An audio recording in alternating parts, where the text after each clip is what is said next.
Hey, good afternoon, Chad. Looks like we're working on this AMG today. Can you tell me more about the car and what the customer reported to us? So we had the car come in. There was a concern for oil leaking, and as you can see right here, you can see the oil right where the transmission meets the engine housing.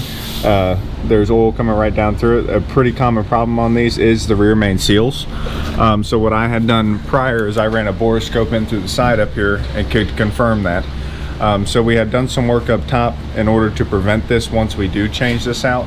A little way that you get into this is kind of taking all of this out. You take the drive shaft out, take the exhaust out, take a bunch of paneling down, and when you get into it, you're finally left at this position where you are able to take down the mounting for the transmission and separate the transmission and actually replace the rear main seal.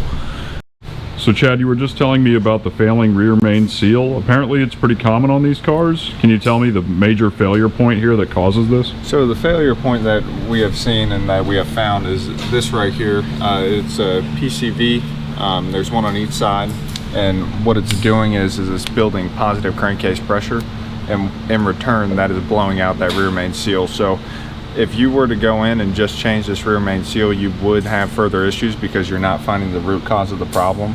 With us doing both of them, like I said, it's very extensive, but it makes it well worth it in the end with not having the problem return. Awesome. Thank you, Chad. Yep.